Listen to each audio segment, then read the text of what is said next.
आणि सुखाचा वेग आता उंच उंच जाणार आहे. असं हे आनंदाचं औक्षण करत असताना आपण प्रत्येक जण बाळाला एक नवीन नातं सांगत आहोत हळूच कानात. आजी आजोबांचे डोळे आनंदाने पाणावणारा हा क्षण, आत्याबाईंना आपलं बालपण आठवायला लावणारा हा आनंदी क्षण, या दोघांच्या आयुष्यातला मोहरून जाण्याचा हा क्षण. हळदी कुंकवाचा टिक्का, अक्षदा, सुपारीने औक्षण आणि सगळ्यात महत्वाचं अत्तर लेपन करून हा सुगंधी क्षण अधिकच सुगंधी करण्याचं काम इथे चाललंय. माऊली दोघांनाही पेढा बर्फी भरवत आहेत. यांच्याकडे पेढा येणार आहे की बर्फी येणार आहे हे माहित नाही, पण जे काही येणार आहे ते या दोघांचं आयुष्य, या दोघांचंच काय तुम्हा सगळ्यांचं आयुष्य नवीन नात्याने समृद्ध करणार आहे हे मात्र नक्की. तेव्हा बोलणं झालं या कार्यक्रमासंदर्भात, तेव्हा त्यांच्या घरात सध्या काय सुरू आहे, कसं वातावरण आहे, यावरून काही ओळी लिहिल्या त्या औक्षण होईपर्यंत मी तुम्हाला वाचून दाखवते. घरात आली बातमी गोड, इवलसचं बाळ येणार आहे. घरात आली बातमी गोड, इवलसचं बाळ येणार आहे. कितीतरी वर्षांनी आता घरात पुन्हा पाळणा हलणार आहे. कारण प्रसाद नंतर किंवा दीपलक्ष्मी नंतरच हे ओटी भरणं आहे. त्यामुळे कितीतरी वर्षांनी आता घरात पुन्हा पाळणा हलणार आहे. साऱ्या घराचा आनंदाचा झरा आता नव्याने ओसंडून वाहणार आहे.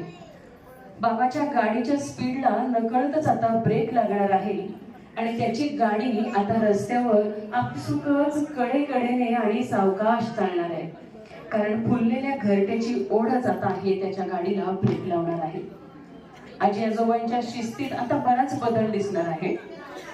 थकल्या हातांना, दमलेल्या पाठीला आता उत्साहाचं नवं उधाण येणार आहे आणि पुन्हा एकदा या जोडीची पावलं खेळण्याच्या दुकानात आपसुकच वळणार आहेत.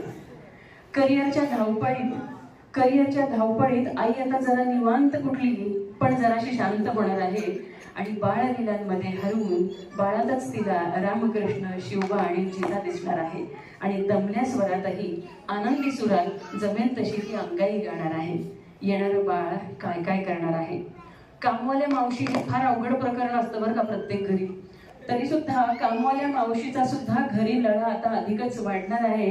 किती पसारा करते अशी कुरकुर न करता ती आता आनंदाने राबणार आहे. दुपटी, खेळणी, पसाराने घराचा आता गोकुळ आणि जम्मत घर होणार आहे. याच पसाऱ्यात एखादा पाहुणा जेव्हा बदकल मांडून बसणार आहे तेव्हा त्या पाहुण्याचा या घराशी असणारा बंध अधिकच दृढ होणार आहे. भिंतीवरच्या रेघोट्यांनी घर बोलकं आणि कोपरान कोपरा हसरा होणार आहे. तर बोल बोबड्या बोलांनी अवघं घर बोबडं होऊन पुन्हा लहान होणार आहे. एका बाळाच्या येण्यानं आयुष्य साऱ्यांचं किती बदलणार आहे. घर हे घरच असणार आहे, पण खऱ्या अर्थी आता ते जिवंत होणार आहे. छोटा पाहुणा आता स्वप्नांचे पंख फुलवून अवघ्या घराचा श्वास होणार आहे. येणारं बाळ आयुष्य किती जणांचं बदलणार आहे. धन्यवाद.